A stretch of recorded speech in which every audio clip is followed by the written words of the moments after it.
Hey y'all, welcome. Thanks for joining me. I'm Shantae and this is Tut Tips. So today I have a special guest, King Tut, and we're going to go over this DIY that we did for our master bedroom bathroom. It's these bathroom wall cabinets right here. We're going to go over it step by step. So let's get started.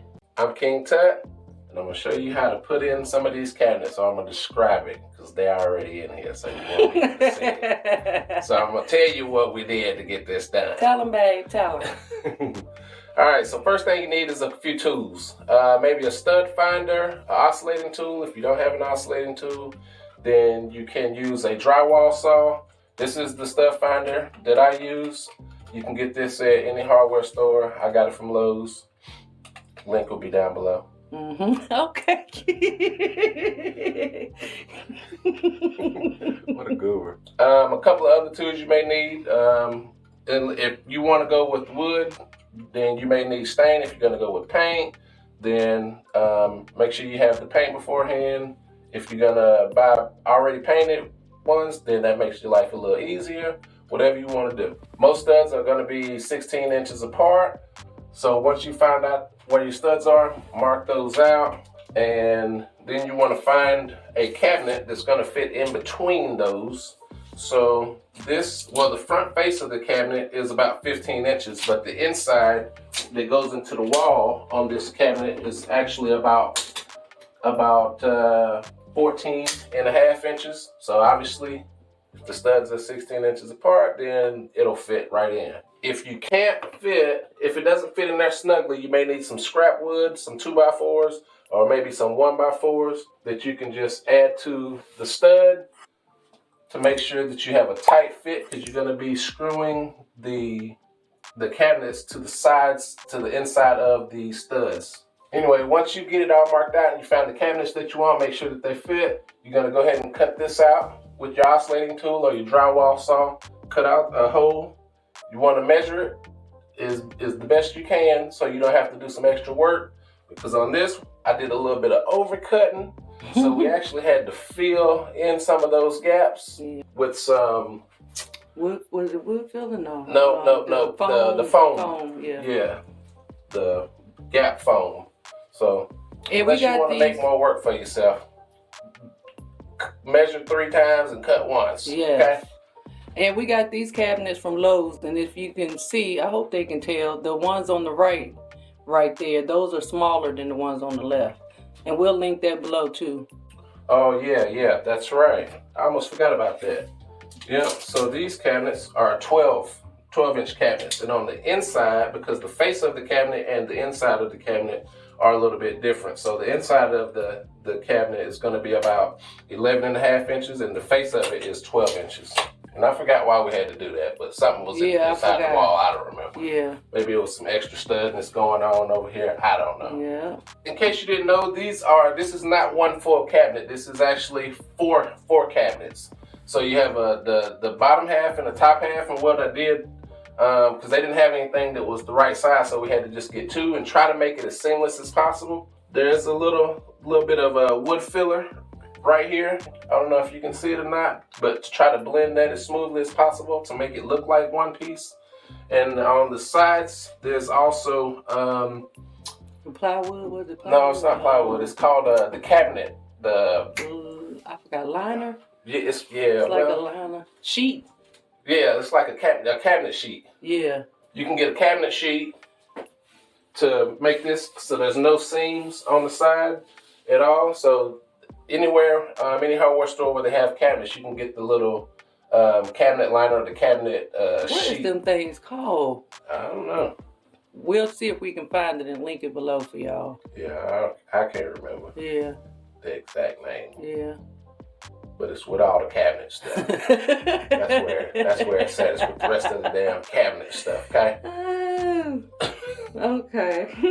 All right. So once you got your wall opened up, take your cabinets. You may need a clamp for this or a couple of extra hands. Put the cabinet inside of the wall just to make sure that it fits before you actually prep the cabinet. So make sure that everything fits. Make sure that it's snug in there. You may need a clamp, or like I said, you may need some help, some extra hands. If you're doing it by yourself, I would definitely have clamps to make sure that to hold these these two different pieces together. Now that you know your cabinets fit in here, you can go ahead and start prepping the cabinet. So this was just a wood cabinet, so it needed to be sanded a little more. It wasn't all the way finished, so it needed to be sanded a little more. What else do we have to do? That's it. Really. Stop showing all my stuff in there. We just had it's not organized. Just had to sand it. My bad. I will do an organization video for y'all when it's done. When it's done being organized. So once you make sure that it fits in there, then you want to start your prep work on your cabinets. They may need to be sanded. If they need to be sanded, sand them.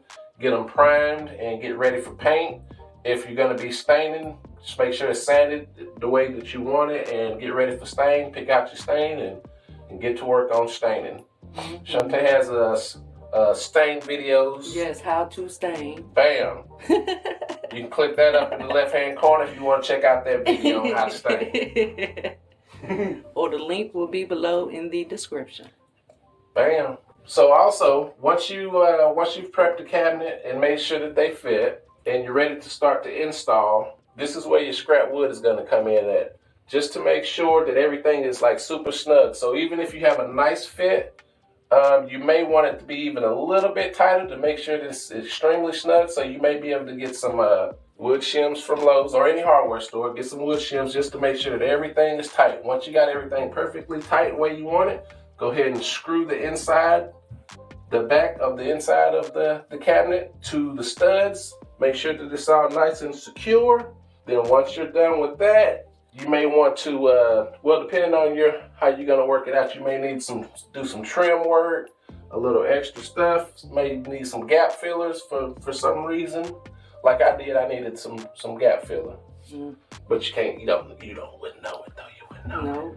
We went this route, y'all, because as y'all can see, our bathroom is narrow. And so we didn't want to take away from the space we have, but we needed that extra storage. So this is these are the solutions that we came up with. So from the wall, this protrudes out about 8 inches. Can y'all see that? About exactly 8 inches, actually. On the inside, the actual depth of the cabinet is 11.5 inches. So we got that good few inches of extra storage without it coming out almost 12 inches. Can y'all see that? Looks good though. I know. We need that space. And now we can fit the trash can underneath there. That's why we were contemplating taking it all the way down to the floor and all the way up to the ceiling. But we wanted space to put a stool. We normally have 2 stools underneath here. One you can sit on and then that one.